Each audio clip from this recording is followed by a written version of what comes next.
Welcome to EPARTRADE Live. This is the webinar, Machining Strategies for Race Engines, Part 2, Abrasives, oils, coolants, and more. A lot of things we didn't cover last week. We're very grateful to have these two gentlemen back, Bob Dolder, a longtime veteran with Sunnen, and then Chuck Lynch with the AERA, Director of Technical Services. I'm your host, John Kilroy. I'm Chief of Content and Audience Development for EPARTRADE.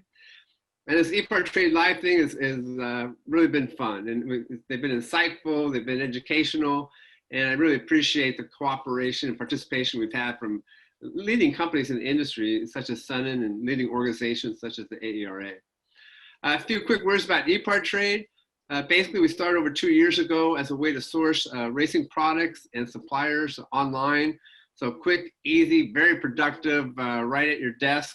We've got over 25,000 racing organizations around the world online. So we basically digitized the racing industry and made it available to you at your computer. And then we're doing an EPARTRADE Live, and it's just a neat way to kind of get information out there for all of us to share information. And it's been really fun, and it's gaining momentum. And then we're organizing Online Race Industry Week this year. With the trade shows canceled, EPARTRADE was positioned where we had the resources to just kind of step in, provide a trade show experience, but safe. You'll be able to look at 2021 new product introductions on EPARTRADE. We have hundreds of companies signed up already. And then you'll be able to use one Zoom login for over 55 hours of content. And we're going to have technical webinars on all sorts of subjects in racing. And then we're also going to have some business insight kind of webinars, and then just some fun. So Chip Ganassi, Brian Herda, Indianapolis Motor Speedway's Doug Bowles, Daytona International Speedway's Chip Wild, SCCA's Michael Cobb, USAC's Kevin Miller, Formula D's Jim Law, NHRA's Ned Walliser, and on and on and on. And they're participating in kind of some panel discussions. And then just for fun, we're going to have kind of a happy hour at the end of the day and just kind of grab a beer. We can't sit with each other, but we can grab a beer, have some fun. And we had Linda Vaughn offered to be a part of this, and we love Linda, and it'll be fun to just chat with Linda for an hour. So we're gonna have happy hour with Linda Vaughn. And then Don Perdome said he'd be part of this. So we're gonna have a happy hour with Don Perdome. And we're getting the schedule together this week. We're still banging away at it.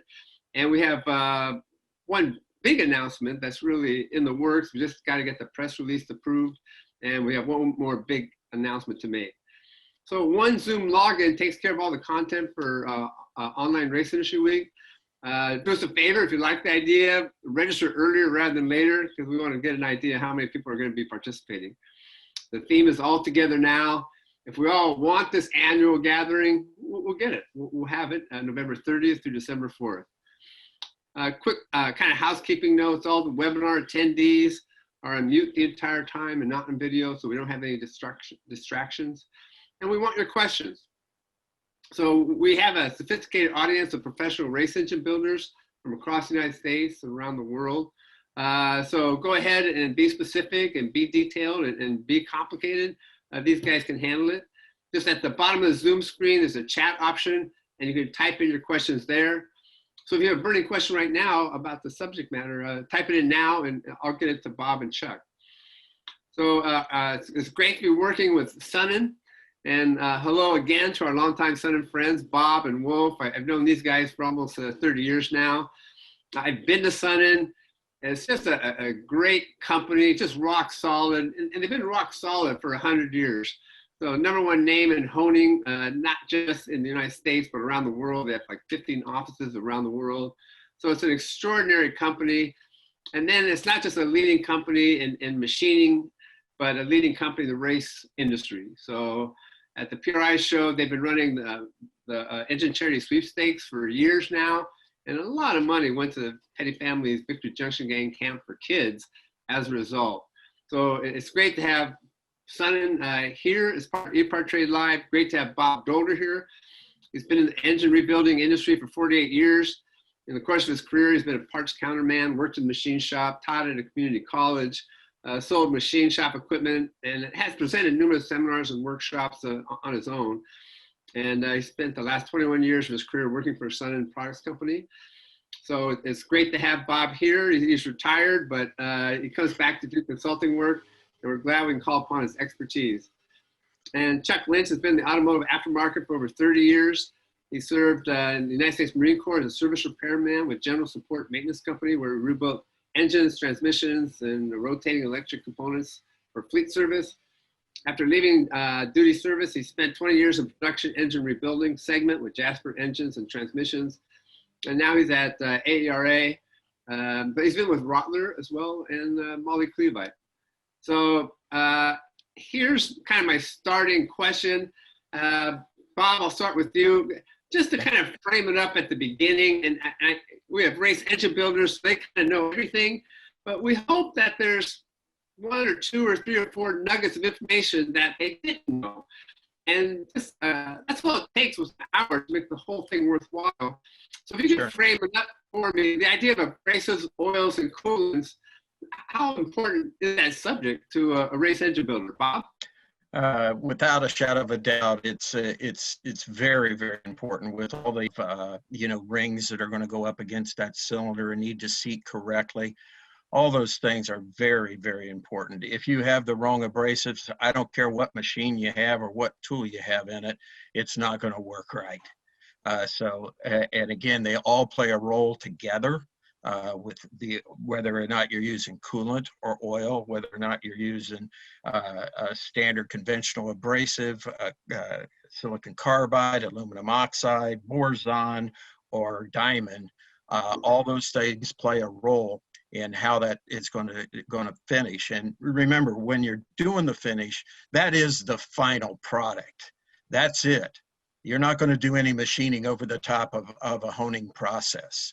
So yes, it is without a shadow of a doubt. These things are extremely important, and we need to talk about the differences in them and how they work together or they don't work together. All right, we'll get into that. Chuck, do you want to add anything to that? The value of abrasives, oils, and coolants in a race shop, engine shop? I think Bob really put it out there. It's got to be a harmonious agreement between all of the components, and you pretty much spelled that out. Okay, very good. Here's a question. Now, I haven't built race engines, so I'm in over my head, but I've done some homework here, so I have some questions for you. What is a plated abrasive tool, and where would they be used in an engine today? Bob? First off, a plated abrasive tool is a tool that is actually plated with diamond.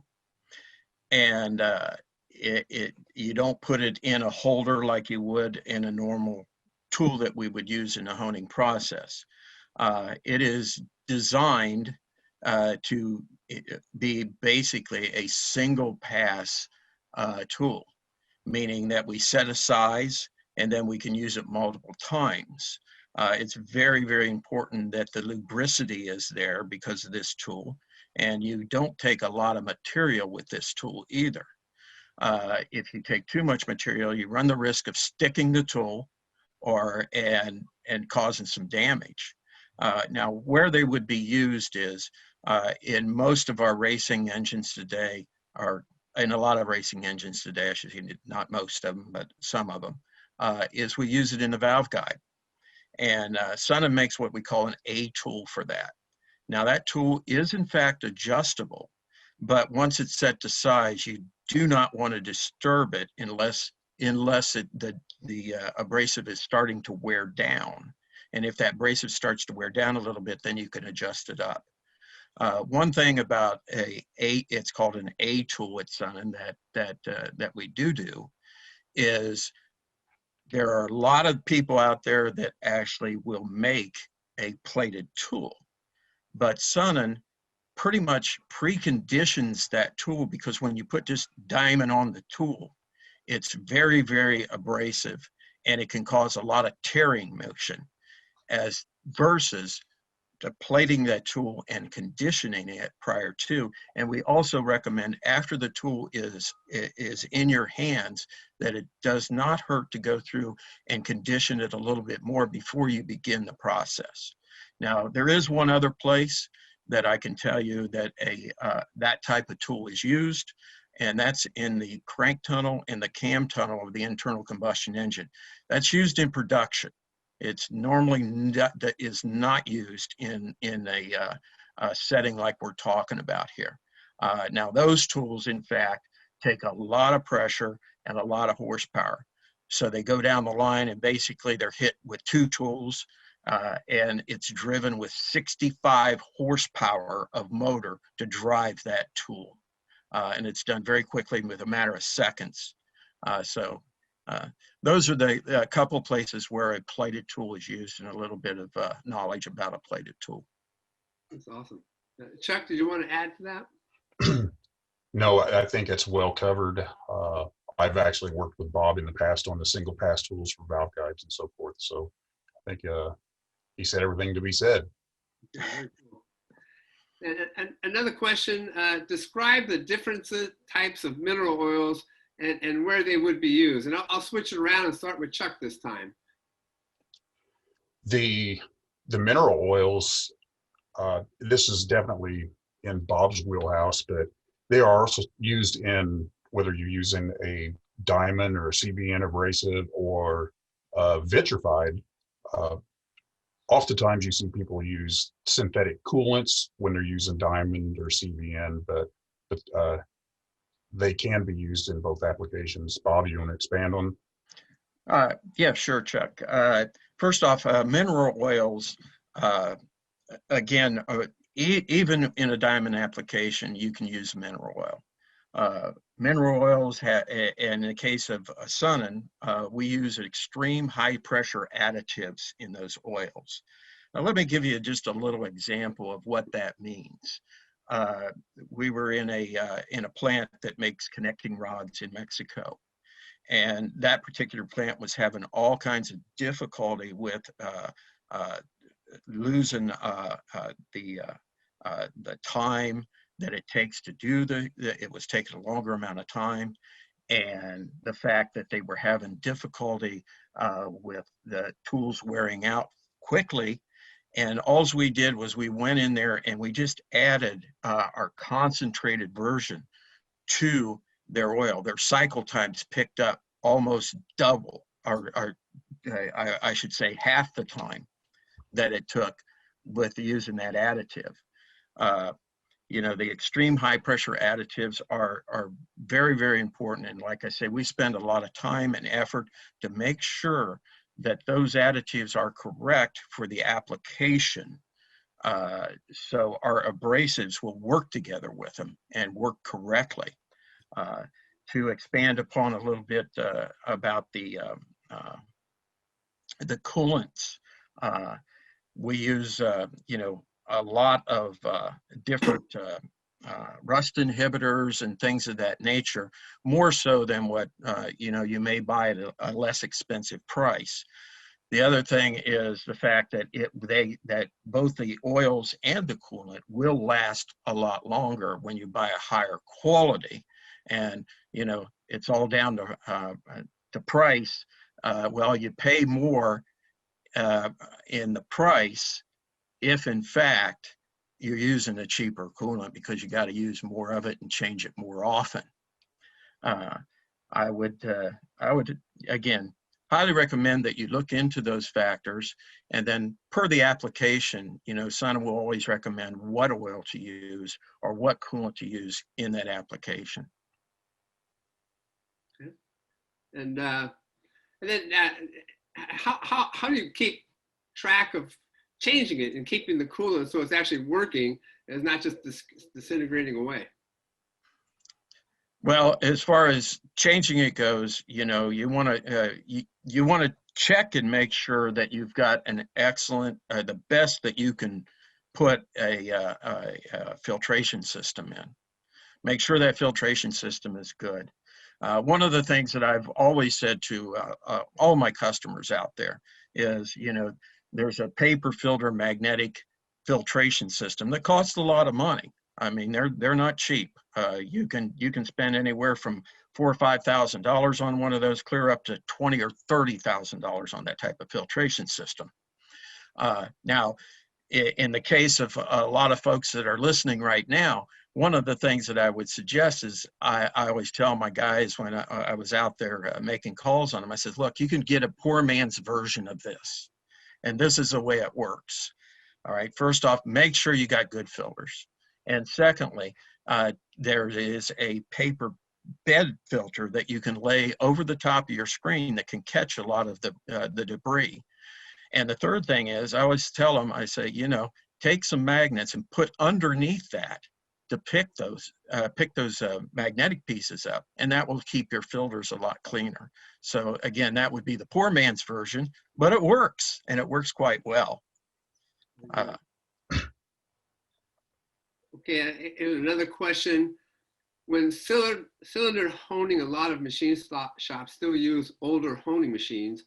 It cannot justify the capital expense to upgrade to a modern machine that can run diamonds correctly. What improvements can be made using conventional abrasives to improve my process? You want to? Okay, I'll start with that one, no problem. Well, first off, it's really important that the tool itself doesn't have wear in it. I just answered a question a few days ago about a customer having trouble with taper and in his stones and whatnot. Well, there's a lot of factors that play into that. First off, you know, on an older machine, you could have the U-joints wearing out in the machine. You could have the tool itself with a lot of shuttle in it, shuttle meaning moving back and forth, causing a problem with it. But let's talk about the abrasives themselves. A lot of folks don't realize, you know, you go online, I'm going to get this great deal on these abrasives, and you find out those abrasives are 4 or 5 years old. There's actually a date on those abrasives, and they can wear out. They can wear out prematurely because of the fact that those abrasives are old. So be very cautious is what I would say about ever buying used abrasives off the internet or anything like that. Be very careful. Again, check your oil. You know, if you're using Sunnen abrasives, we love you for that. It's a good abrasive, and you're always going to get a nice fresh abrasive when you buy from Sunnen. But the other thing is they may buy Sunnen abrasives, and then they go out and they buy a cheap oil, and that cheap oil will make the abrasives go away quick. So you're defeating the purpose of spending the money on this side and forgetting to look at it on this side. You know, those two work together. It's really, really important that you are cautious when you do that. So,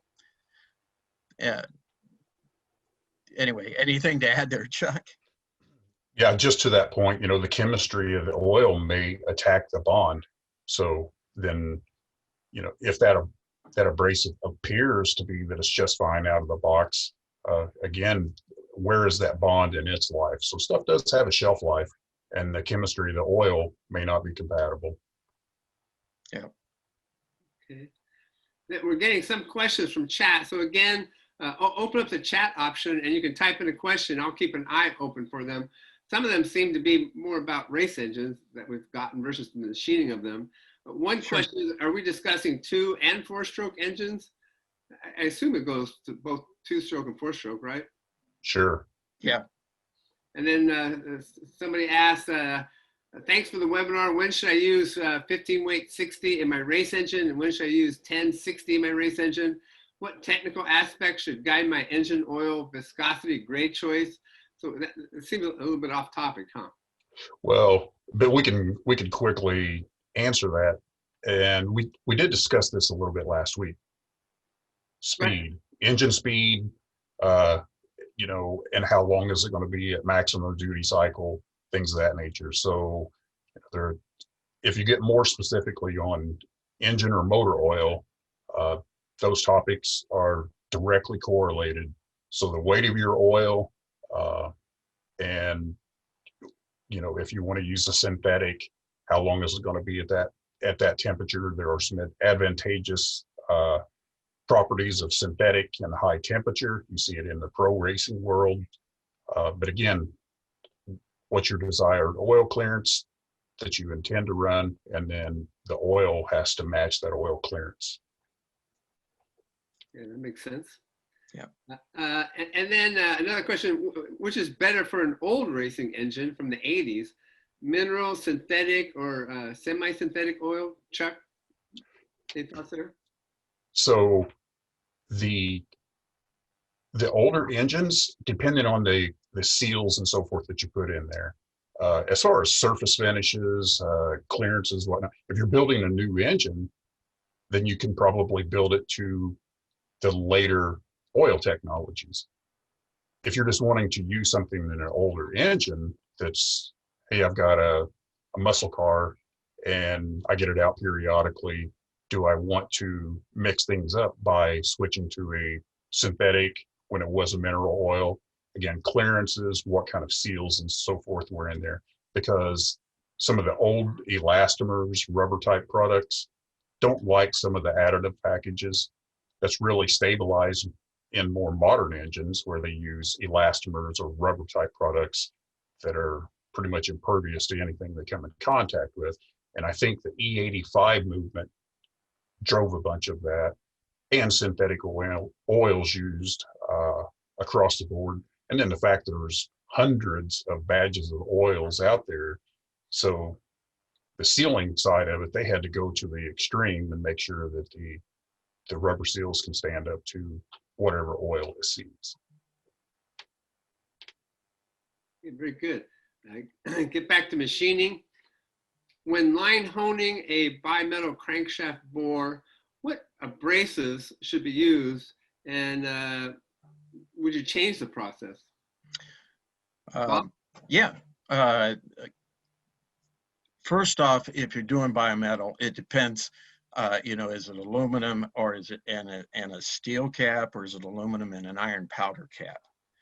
You need to determine that, because the iron powder cap is much harder than what the steel cap is.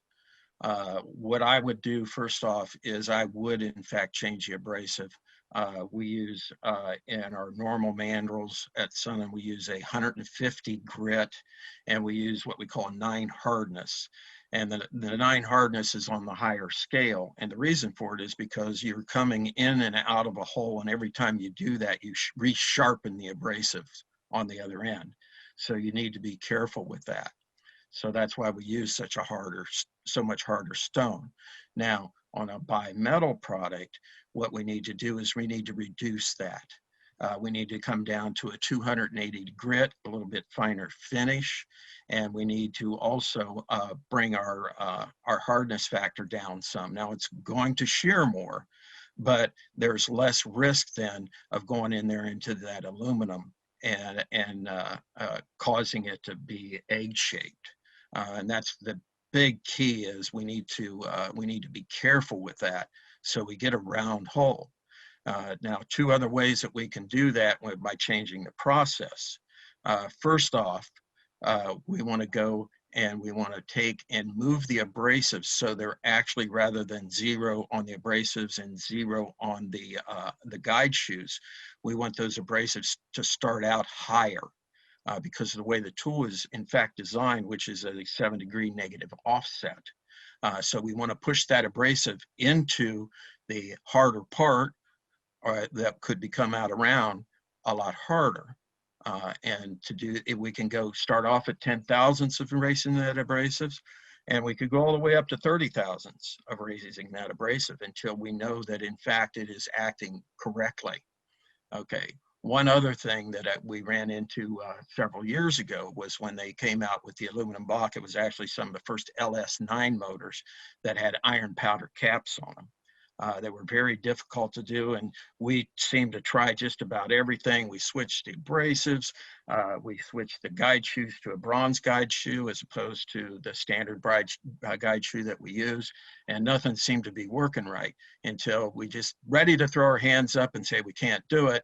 We took the block, and normally the block lays in the honing machine on its back where the block is down and the caps are up, and we built some fixturing to flip that. So we put the heavy weight of the mandrel on the cap as opposed to the block, and we were able to make a round hole. So those are just some of the things that we can do. Very cool. Chuck, did you want to add to that? No, I think that's pretty well covers it. I think so. Another question from the chat. What about the finish on a nitro NHRA top fuel funny car being changed between rounds? They hone in pits with the ball hone finish. Have you heard that, Bob? Yeah, I have heard that. I'm gonna throw that question to Chuck, if you don't mind, and then I'll respond after that. Okay. Yeah, sure. What you don't see is that when they get back to the shop on Monday or Tuesday, a lot of those sleeves are going into the machining area, and they're actually putting the finish that they want. So between rounds, if they didn't hurt the cylinder too bad, that's just more of a cleaning process. Of course, you're going to transfer some material from in that brutal environment from the piston. Maybe there's a little ring scuffing or something of that nature. It's just to clean up for next round. But ideally, they control all of that back at the shop. If anybody's walking around in the pits and they see them grinding valve seats, same deal. They don't do that back home. They're on a seat and guide machine, just like most traditional shops would use, and then they just touch up the seat angle or something at the racetrack. And Bob, do you want to add to that? No, Chuck's right on the money. The biggest thing is to keep that valley in there for those engines, because you're washing it out with the fuel, and you need the oil so it doesn't blow up in the next round. And Chuck's right on the money as far as the brushes. They're strictly to clean it up, and if the cylinders hurt too much, you just pop a new cylinder in it. So, yeah. Here's another question from the audience. Chamfer 2 strike ports before or after finish hone? Bob?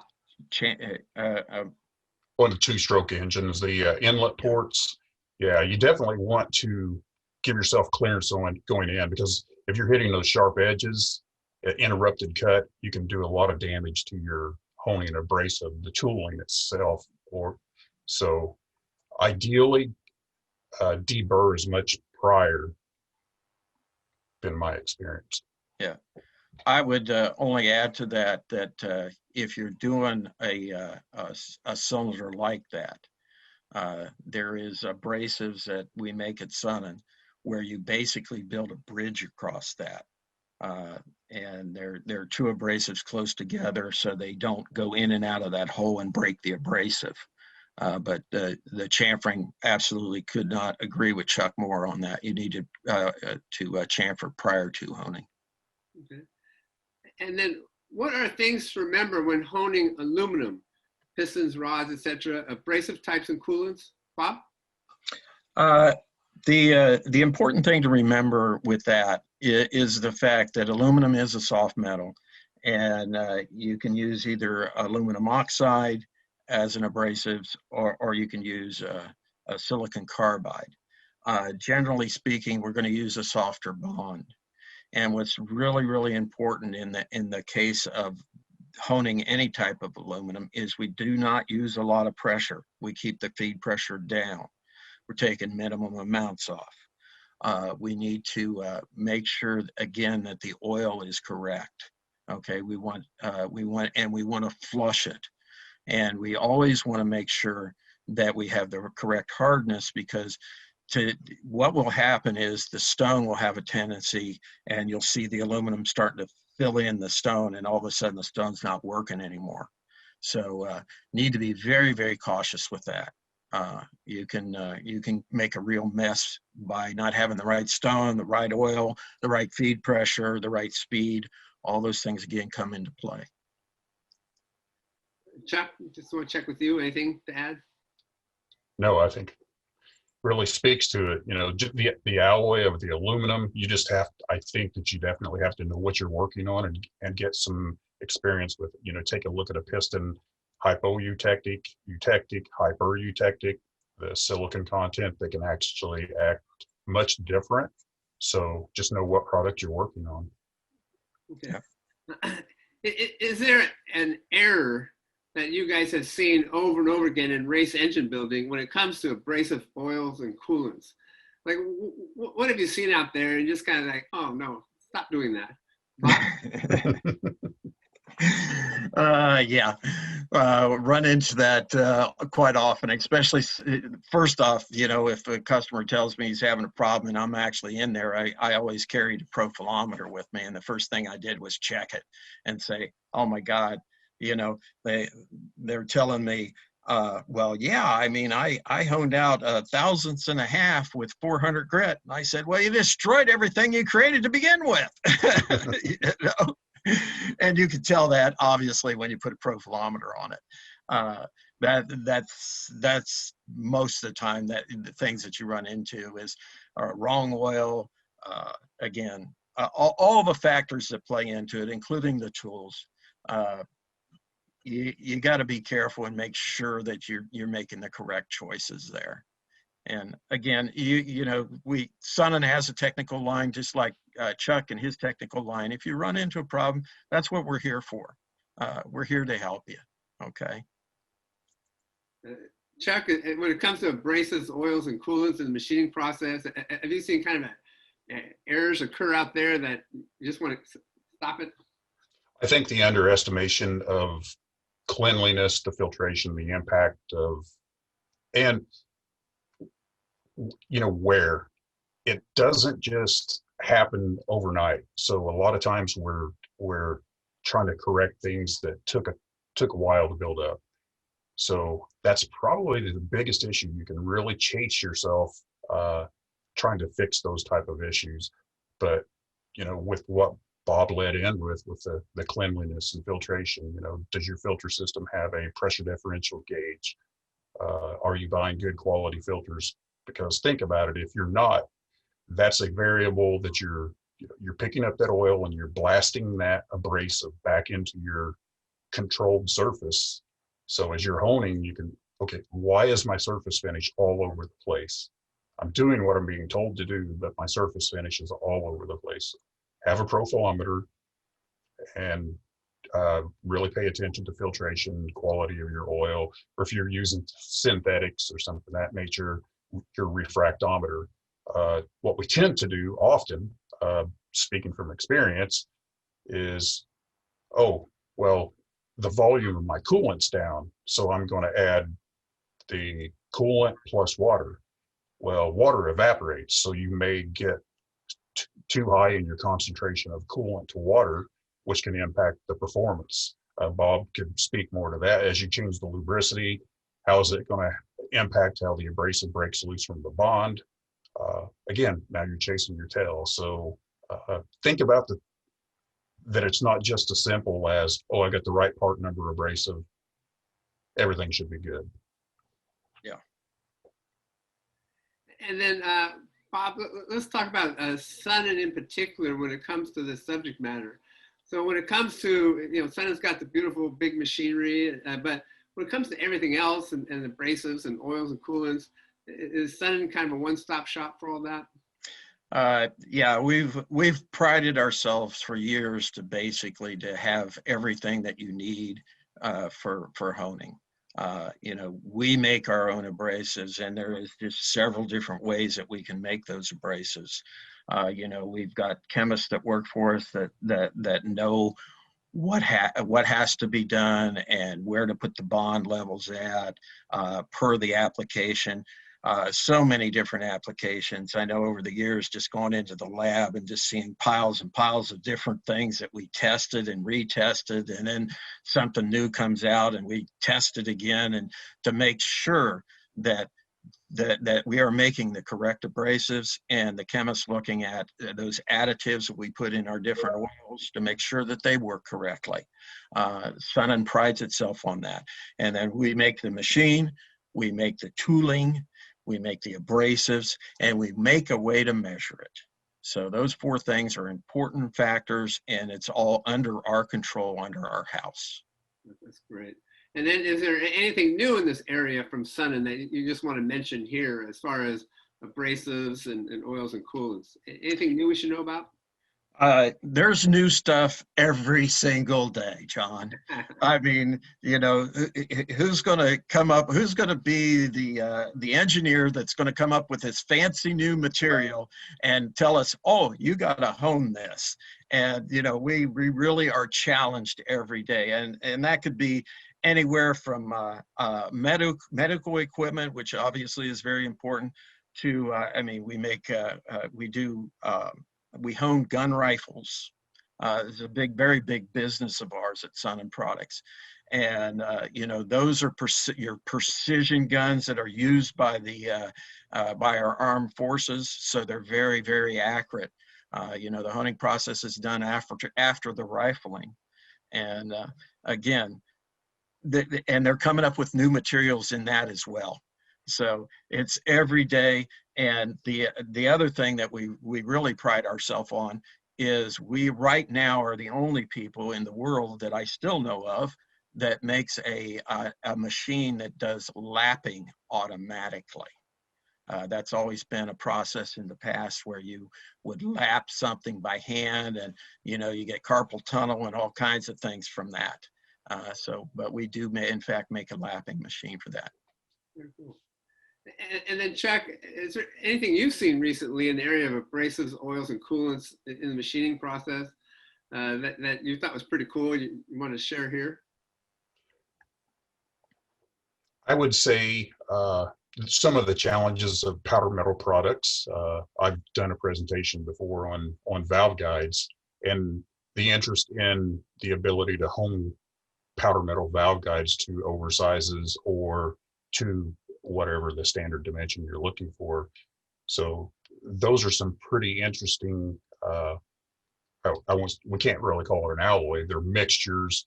Bob was talking about the alloy or the powder metal caps, you know, so you can put very hard particles that you don't put in a traditional alloy.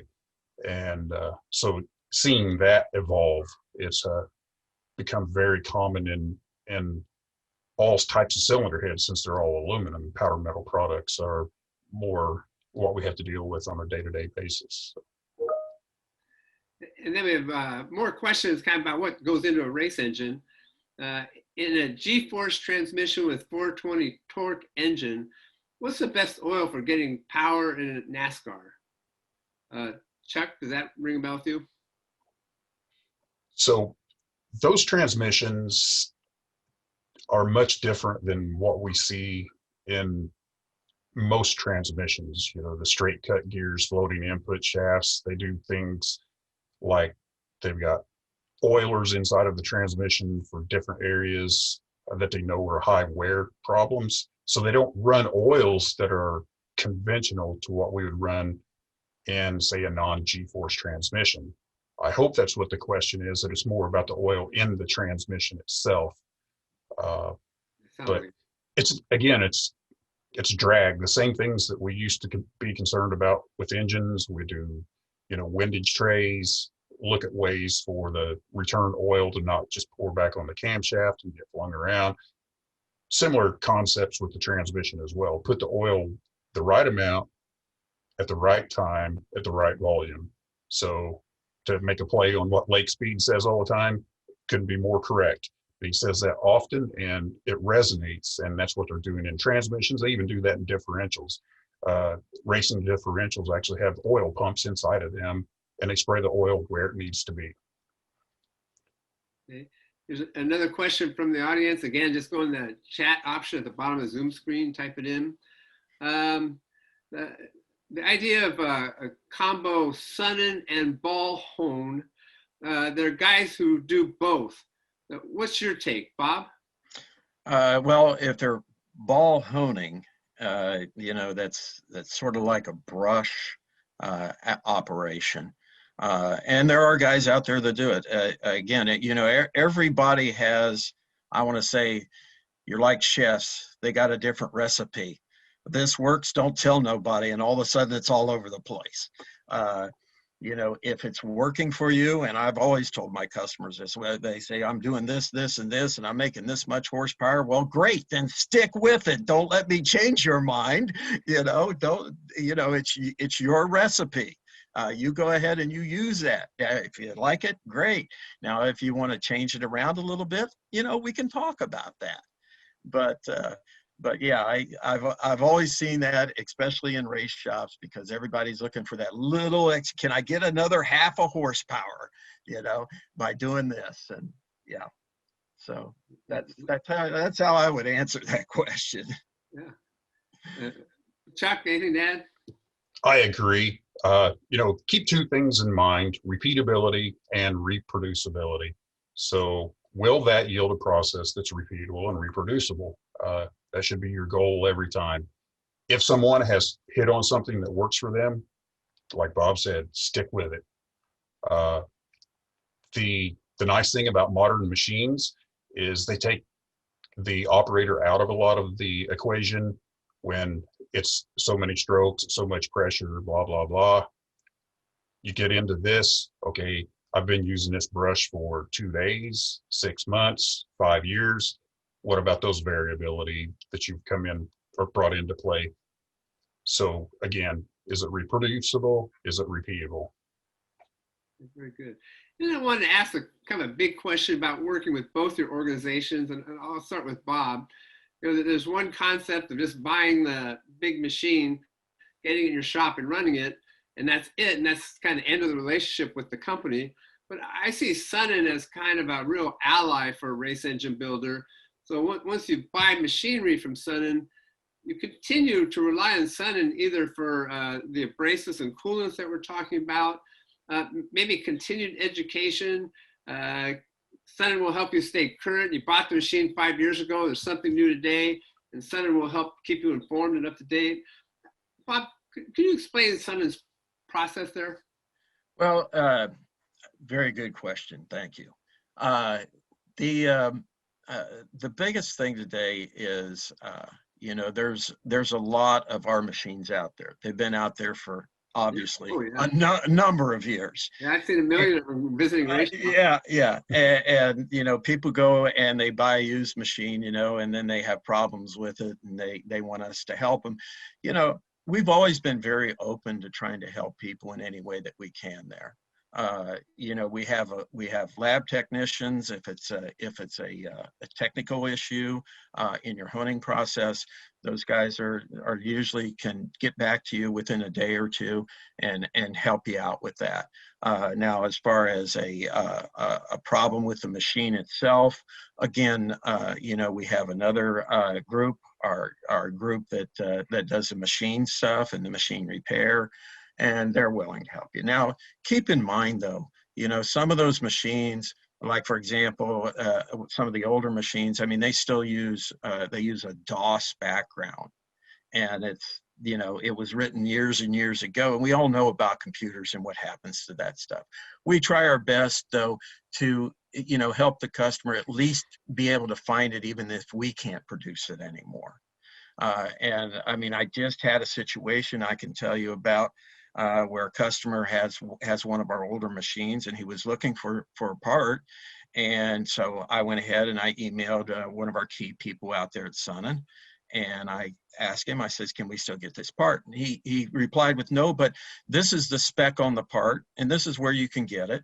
Or possibly, here's the dimensions, try this. So Sunnen's always been a company that's been very open to trying to help the customer. If it's got our name on it, we're going to do our best. Yeah, I just think that's really important, that you're not just buying the machinery, you're kind of buying a partner, kind of creating an alliance that's going to last for years to stay current. And, thank you for working with everybody like that. And then this webinar is an example of Sunnen reaching out and just trying to solve challenges. And Chuck, with the AERA, the AERA has been around for forever, does a great job, not just in the racing industry, but engine rebuilding in general. Could you explain the AERA and how people can kind of benefit from it, especially race engine builders? Education. So AERA has been around since 1922, and initially it was about the Automotive Engine Rebuilding Association. And more accurate today, we call ourselves the Engine Rebuilder Association, because it's everything under the sun. For the race engine world, it's about networking, relationships, because it's a little more difficult to just post specifications, because we have a flagship program called Process, where we put specifications, we dissect service manuals, and we put it in a format in which a machine shop, say, I do 99% of my business is cylinder heads, then I just want to quickly get head specs. But when it comes to the race engine world, everybody, again, they have their recipe. So it's more about an opinion, using our tech line. So we have a tech line, we have 5 techs online. We get communication via email. We are a international association. So, around the clock, we're getting messages for specification requests, or why did this fail? Do you have an opinion on where I can get something to make this problem go away? So that's kind of what we do. But again, it's about networking. A lot of us do it via social media and things of that nature, and we participate in that world as well. But the best thing that we can say that we can offer in the performance world is just networking. Yeah. So race engine builders out there watching this, and then does he join the AERA and go to the website and become a member, and then he gets the keys to use everything in AERA? Is that how it works? So membership is one fee, and basically once, we have different rates based on international and so forth. But yes, membership is a fee, and then Process Pro is a fee. And much like if you were using CAD software or something, there's a buy-in amount, and then once you go over 2 seats, then we have like an unlimited amount of accesses to Process. But again, we're international, so we have everything from some of the OE reman facilities, production engine rebuild, custom shops, race shops around the world. So again, it's about networking. But any questions are never turned away. We may pass you on to somebody who else that's a member, and hopefully we stay in the loop so we got a better answer the next time ourselves. But we do a tremendous amount of day-to-day networking. Yeah, fantastic. Well, we're glad to have EPARTRADE and AERA make this connection today. Here's another question from the audience. In honing 2-stroke port cylinders, we are currently using the P28 and Y mandrels. Are the P mandrels easier to cause a non-true bore using a MBB 650 manual machine? Bob, does that register with you? Yeah. It really, with 2-cycle, there are some advantages to that, but I would much prefer them to use a more of a Y style abrasive, where they ask about a P28. Is that correct? Yes, P28. Yeah, the problem with the P28 mandrel is the fact that it only uses one abrasive in it. It's a single stick abrasive, and then there's guide shoes in the bottom that help to keep it stable. And again, I would much rather you have that bridge that you're building across those ports with abrasives and guide shoes as opposed to that. Some people have had some success with it. You'd have to have the right abrasives, you'd have to have the right guide shoes, and it's going to be a challenge. The other problem with that too, with an MB, with the type of machine that he's using, depending on what kind of chuck he has on it, when you start putting longer mandrels in, you not only get out around with it, but it also causes a conical run out. And if you have conical run out, what happens with that is you're constantly flipping, trying to keep it straight, and it's going to go out around much easier. So those are the things that I'd look for. Okay. Another question I've always had when it comes to building race engines is that you meet the race engine builder, and the man's a genius. He's worked so hard all of his life to build winning race engines, and he's just really a special human being. But when you have a shop and you have other people actually a lot of times doing the actual work of machining and assembling the engines, and the engine builders on the phone all day kind of solving problems.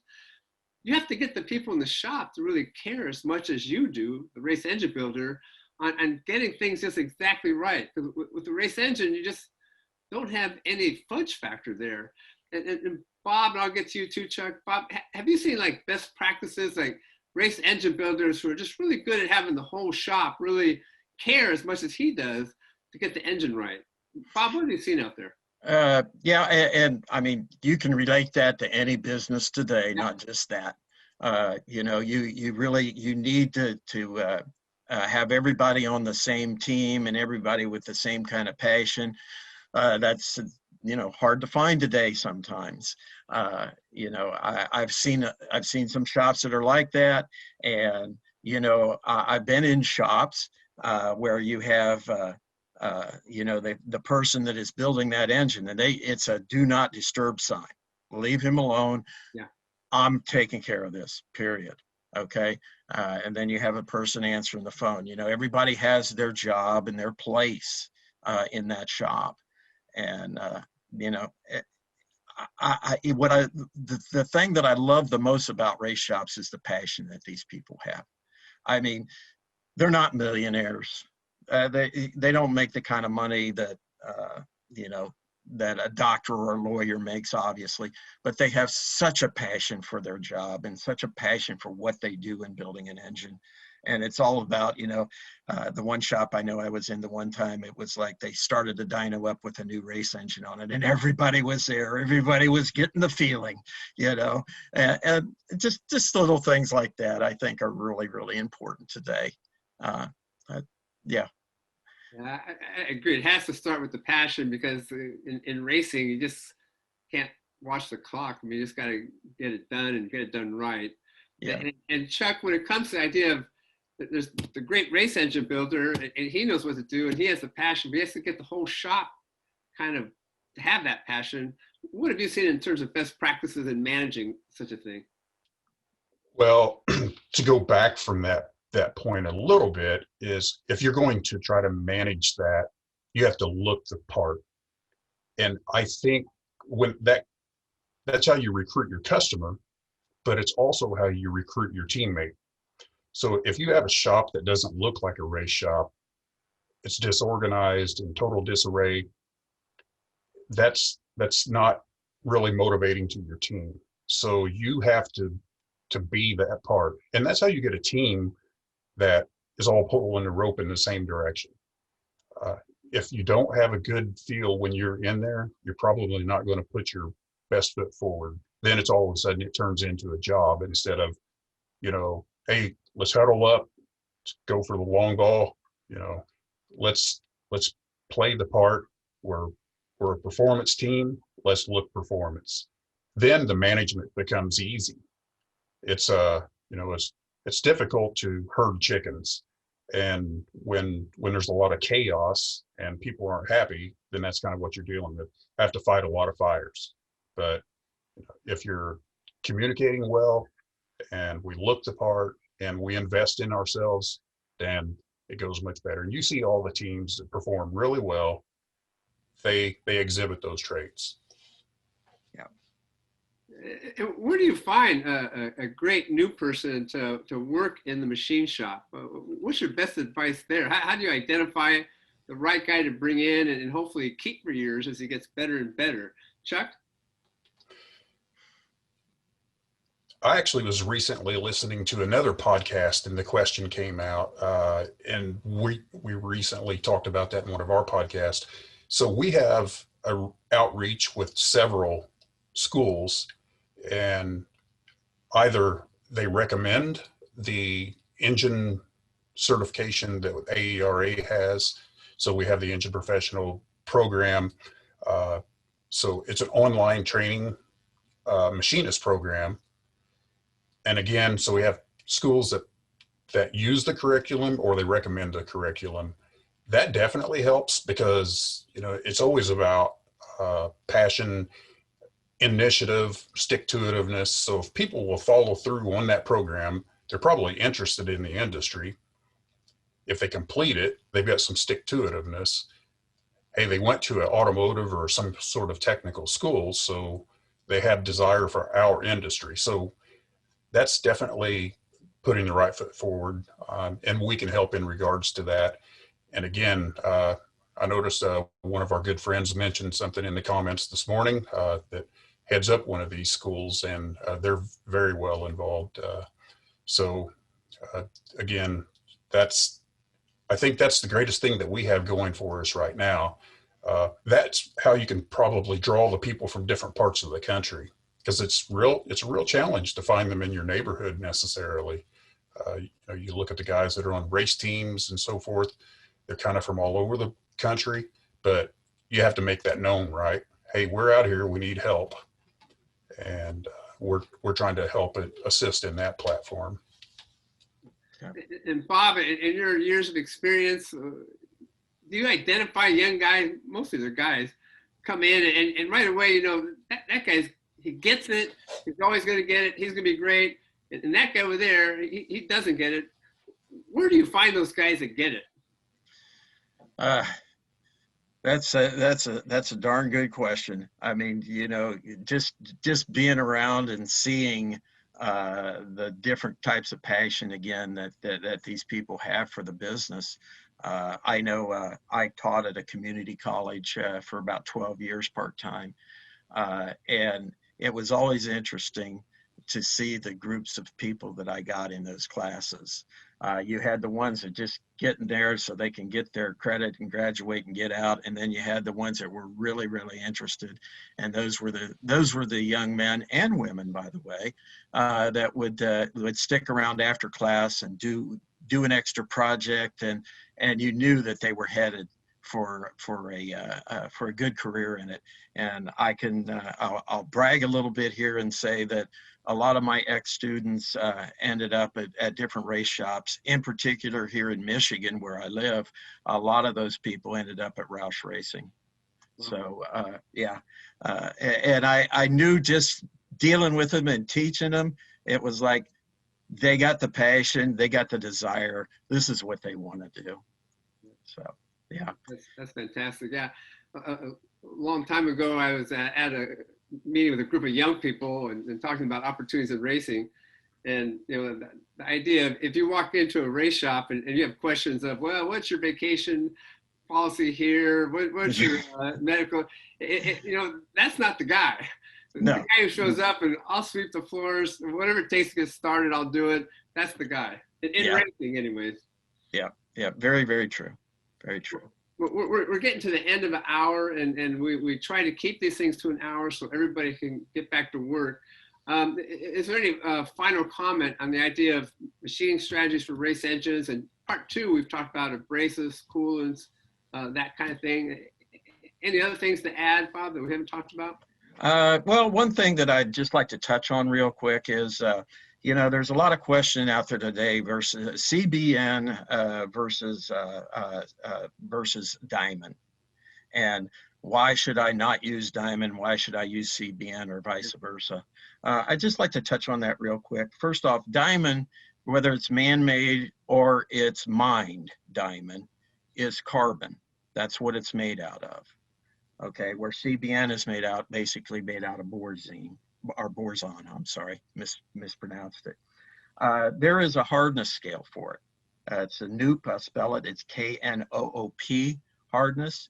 And in a diamond, it's 7,200, just to throw the number out there. Borzon is 4,700. Now, if we look at a cube of ice, and the way, if we were to take a cube of ice and throw it on the floor and break it, that's what happens to borzon. Okay, it breaks in several different fragments. When we look at diamond, on the other hand, when it breaks, think of it as a pyramid. It breaks as a pyramid, so it's constantly sharp. Now, if we just take and we look at it like that, and we think, wow, that diamond's going to act and tear a lot more than borzon is. That's not necessarily true. For this factor, it's the bond material that holds it together and releases it is what makes the difference. In the case of Sunnen, we use what we call either a G or a T bond in our diamond when we're doing internal combustion engines. So it breaks away and causes a sharp point, like, again, a pyramid. So therefore, when you're using abrasive to cut down the RVK or RBK, those stay very, as Chuck said earlier, very consistent, okay? As in the case of boron, again, you know, it will work, but it's not as sharp, and it doesn't give you quite as good of RPK numbers, RVK numbers, because of the way it's designed. Now, there's places for it. Trust me, we've used it. But again, if you were to just take like an L bond and put it in diamond, it would take 65, 70 horsepower to make, and all kinds of pressure to make it work. But that's not the kind of material that we're dealing with. And we don't sell machines that have that kind of horsepower. Those are used in production where they're honing carbide and things of that nature sometimes. So at any rate, I wanted to make a clear distinction between those two. And it's not all this and all that. Diamond, in fact, will work, and boron will work too. It's both, it's got its place, but there is a difference in the bond, and that's where the bit difference really is. Thank you for that. That was excellent. Yeah. Thank you. And then, Chuck, any final thoughts? As we talked about machining strategies, especially abrasives, added, you know, coolants. Any final thoughts there? You know, I guess one of the things that I would really speak to, I've seen this in a lot of social media lately, and that's understanding kind of GD and T. You know, can you really measure what you say you're holding to? You know, get a good grasp on measuring, and then do I have the right tools to measure? Because sometimes not understanding how to measure can be a problem, because if we're going on old school presumptions of, for instance, a rudimentary example would be, you know, checking a piston clearance with a feeler gauge between the piston and the cylinder wall. Where do you measure that at? Things of that nature. So if I'm measuring in the wrong location, everything looks good. If I'm measuring the parameter I'm searching for with the wrong tool, it can be bad. So as we keep getting closer and closer on tolerances, speaking to oils, you know, where they're looking at certifying 0W16 oils in Japan right now, and the next progression will be 0W8 oils and 0W4. What is that going to mean for surface finish tolerances that we have to be able to hold? So a crankshaft pin, can you imagine if it's going to have a 0W4 oil? That crankshaft journal has to be extremely smooth, and you have to know the geometry well. So understanding where we're probably going to go and what we need to know about geometry, surface finish, that's only going to get tougher on us in the future. Okay. Well, thank you so much. Again, we can talk to you for another hour and a half, but we're trying to wrap this up in an hour. So thank you, Bob. Thank you, Chuck. And then again, get ready for Online Race Industry Week, November 30th to December 4th. Educational, informational, insightful, profitable for y'all that run the business. And we're going to have some fun along the way too. So come on in and join us. Do us a favor, register today so we know you're coming. Just go on to EPARTRADE.com. You'll see right at the top how to register. And you'll get one Zoom login for the access for the whole week's content. And it's going to be something special. Okay, thank you guys. And we'll say thank you for today. Thank you. All right. Bye. Thanks a lot, John. Bye now.